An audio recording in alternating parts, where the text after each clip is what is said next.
ako ng downline, hindi pa siya naging downline noon. Naipasok niya first, April 28, naipasok niya sa Jeddah International Airport for na packages. Okay? Global package. Si Merla Alfonso. Oh, yes.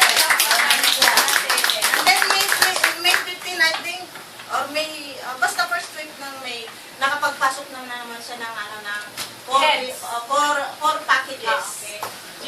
4 na GP. Okay, power! Power na power. Pero hindi nyo lang po alam, kasama si Power Daisy sa isang package, kasali siya sa ano po. Pero maraming pagsubok din na paligo-ligo. Hindi na ako galing sa probinsya o galing sa hanggang sa nakarating ng Jeddah. Ang dami yung dinaanan. Ang dami pong dinaanan. Nabasaan na yun ng Buti nga walang bagyo eh. Buti na lang hindi na ng maring. Okay, saglit. Bago ko ipagpatuloy si Power Merla, gusto ko malaman ninyo kung paano nag-start yung Global sa Jeddah. Way back 2012, September 13.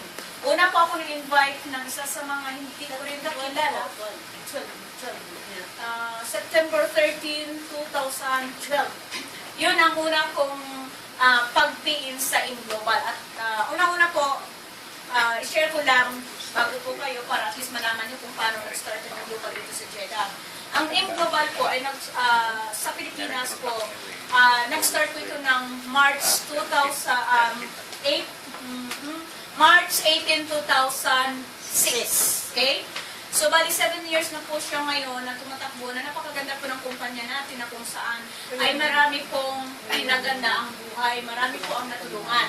So, sa noong unang panahon po, may din po ako sa networking. Kaya lang po, yung mga networking na sinasalihan ko noon, kulang ang kanilang follow-up sa kanilang mga downlines. Kaya sa isang networking, kapag kinuha ka isang member at walang follow-up yung upline, nanghihinapan ka.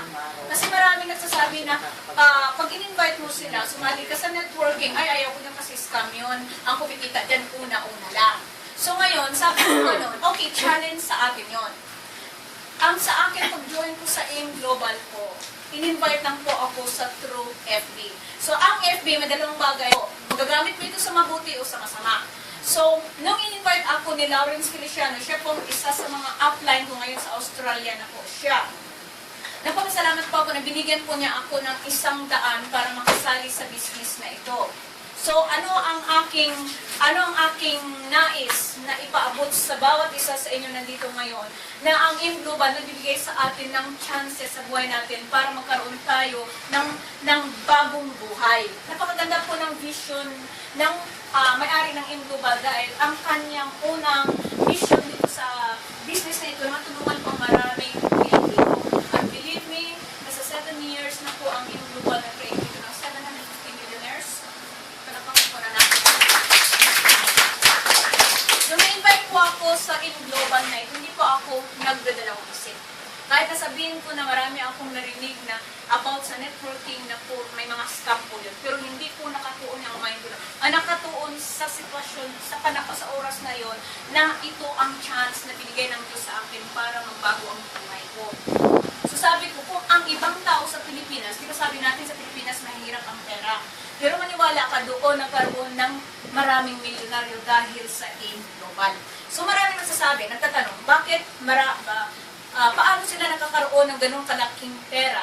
Within 1 year, 6 months, nakakaroon sila ng kotse.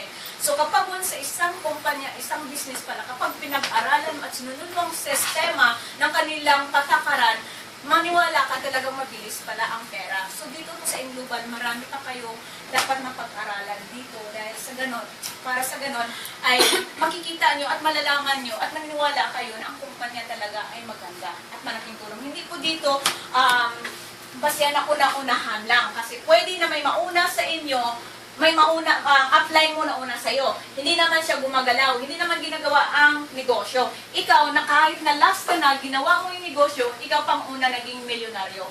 Palakpakan ko natin.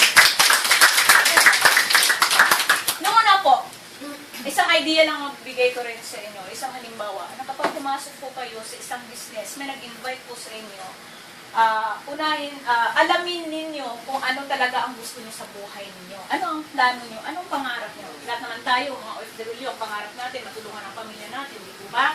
Kaya tayo nandito para sa ating mga pamilya. So hanggang kailan ka dito sa abroad? Na ganon pa rin ang takbo sa buhay mo. 20, 21 years, 30 years, ganon pa rin, walang pagbabago, wala. Nakapatapos tayo ng anak natin, pero may pagbabago ba sa ating buhay? Kung gusto mo magkaroon ng freedom sa buhay natin, ito ng chance natin. Hindi lahat na sumasali sa negosyo nagtatagumpay. Pero dito, subok-subok lang. Kapag sinubukan ng isang bagay at kapag ito ay ginawa mo na nasa puso at pananalig sa Diyos at pananalig sa kumpanya natin at keep praying na lahat ng bagay na gusto magkaroon ng katuparan, walang imposible maaabot mo yon. Yes. Amen. Napapasalamat din ako talaga na kung saan yung mga nagiging down minds ko, nagiging positibo sila, nag-respond sila ng aking pag-invite. Dahil unang sa lahat, ako kung na-invite ako, na-invite ako sa Pilipinas, ini-invite ko rin sila. At ganoon din ang mangyari sa inyo. Kung may gusto kayong baguhin sa buhay ninyo, ito ang chance. Subukan ko natin. Walang mawawala po. So, sa mga gustong magbago ang buhay, challenge ko kayo. Mayroon kasi dito yung one heads. Ang one heads, one accounts po yun. Yan ang sinasabi, 7918. Mostly mong kumukuha ng one heads po for maintenance. Okay? For maintenance at saka minsan sa scholarship at saka sa insurance. Kaya kumukuha, napapamember sila. Minsan iba naman, nagpapamember dahil napilitan lang dahil kaibigan kita, pagbibigyan kita. So, okay, kung nagpa-member sila na ganun ang reason, so okay, don't force them. At least, binigyan mo sila ng idea about sa business. Mayroon din naman tayong tinatawag na 3 heads po. Sa 3 heads po, kung gusto mo talaga negosyo ang gagawin mo, kailangan pag-aralan mo ang negosyo. Kasi sa 3 heads, malaki din po ang kita. Pero ang pinaka-the best po dito, ang 7 heads. Ang 7 heads po kasi, kapag once na-leverage, pag na-leverage na po yung 7 heads na ito, nakaposition yung 7 heads ninyo, at maglagay po kayo ng tao dito sa left and right ninyo, una-una ang kukunin nyo yung mga tao talagang negosyante. Para sa ganun, talagang kikilos sila. Kasi dito, naka-base po tayo sa binary, left and right. Ang kikitain natin dito, ang match sales bonus natin. Yun ang pinakamabilis na kitaan dito sa networking ng AIM Global. So kapag, kasi ang advantage kasi ng 7 heads, kapag naglagay ka ng, kahit nalit mo sila, 8 tao dito sa ilalim ng 4 na heads mo. Pag ang 4 na tao na yan, ay gumalaw yan, hello guys, kahit na hindi ka nag-invite o nagbebenta, kapag once na gumalaw yung mga tao mo, ang kikitain mo doon, 1.5 ng 1.5. So, kailangan talaga, kung gusto mo talaga negosyo ang pasukin mo, kumuha kayo ng 7 heads. Dito sa Saudi Arabia, kaya po natin kumuha ng 7 heads. Sa totoo lang, i-invest po ninyo, may pera kayo, i-invest po ninyo yung pera ninyo sa negosyo. Kasi sa akin, sa totoo lang po, within 11 months po, kumita na po ako ng 110,000. Sa 11 months po, 110,000. So, kinompare ko within how many years ako dito sa Malaysia, sa may Jeddah, hindi po ako nakatabi ng pera na ganong kalaki. So, yun po, ang perang yun ay gagamitin ko po para pambayad sa aking bahay na kinuha ko sa Cavite. So, ito po ang isa sa mga, although na maliit pa lang yan, i-compare sa ibang kasamahan namin sa Global na talagang grabe po ang kanilang kinikita kapag 7 heads. Pero nagsisimula pa lang tayo. Kapag nagsisimula tayo sa isang negosyo, huwag po natin hangarin kaagad na kumita ng malaki. Basta ang malaga dito, una-una, sumusunod ka sa patakaran ng kumpanya, pinag-aaralan mo yung negosyo, at kailangan nandito ang patient natin. Kasi dito sa negosyo ito, hindi mo maiiwasan na may mga negative na tao sa paligid mo. Sasabihin, pag in-invite mo friend o sino man, gusto sana kita yayain sa business. Sabihin, tanong ka agad, anong business ba yan? Networking. Pag sinabi mo, ay, hindi ba scam yun? Hindi ba ano yan? So maraming negatibo na papasok sa'yo. Kaya nga, ganito ang gagawin nyo. Kapag once na, hindi pa ninyo, pag bagong member ko lang tayo, pag-aralan mo na yung negosyo. Kapag once na may ini-invite kayo na interesado mag-join sa business, i-endorse ninyo sa mga upline ninyo na nakakaalam mag-explain ng negosyo. Kasi once na limbawa na hindi nyo alam ang bawat katanungan ng inyong downline, so ini-invite, instead na mag-pay-in sila, hindi. Kasi una sa lahat, hindi mo masagot kung ano ang mga katanungan. Okay? Pag-aralan po muna ninyo ang business. Kahit naka one heads ka lang ngayon, tutukan nyo, pumunta kayo sa website, sa YouTube po. Makikita mo doon lahat ng product presentation, marketing plan, at saka makita mo doon lahat kung paano dinidemo yung ating business. So, yun na muna ang gagawin natin dahil unang sa lahat, wala pa tayong business centers office dito sa Saudi Arabia. Napakahirap pa po. Pero kaya lang, ang advice sa amin ng mga upline na kailangan magkaroon tayo ng 100 members na dito sa Jeddah. Katulad nito, Jeddah iHawks tayo. Kailangan sa Jeddah iHawks, mayroon tayong 100 members. Kasi hindi lang tayo dito ang in global, marami po tayong grupo. So kapag once na sumabog na ang grupo dito, madali tayo makakaroon ng business centers office. Kaya lang, siguro, I will pray na si Dr. Edgar Bantog na magkaroon siya ng kakilala talaga na Arabo na talagang mag-sponsor sa atin. Kasi talagang sa totoo lang, medyo may kahirapan, pero sabi nga, kapag gusto mo, maraming paraan. Kung ayaw mo, maraming dahilan. So, challenge ko lang po sa inyo, na kung sino man gusto gawin ang negosyong ito, seryosohin natin po ito. Kasi una-una sa lahat, pagdating natin sa Pilipinas, negosyo po natin to. Sarili natin tong negosyo. At hindi mo pwede ito iasa sa upline mo.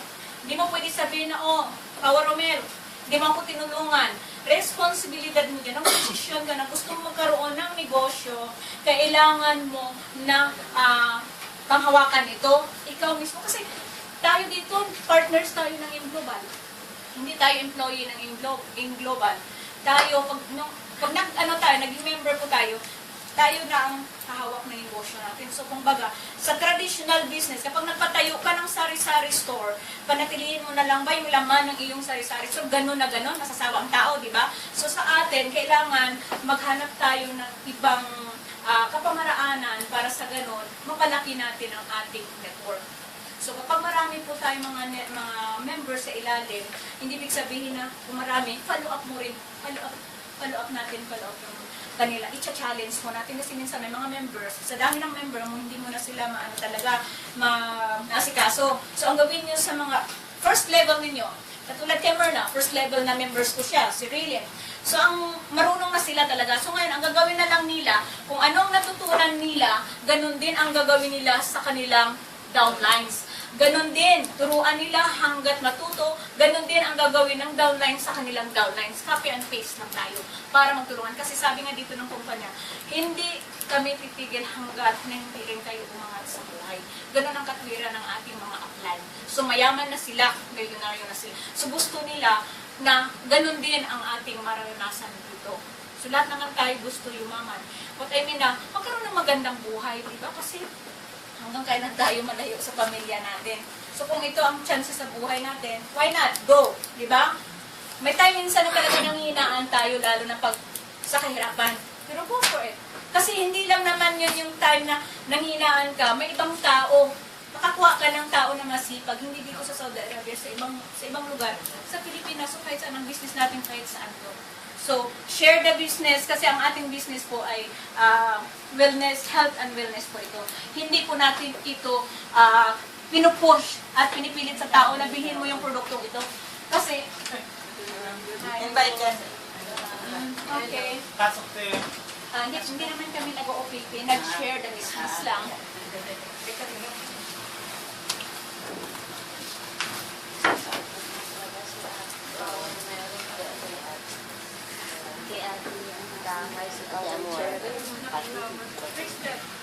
Thank you. First time pa lang. So, palakpakan natin.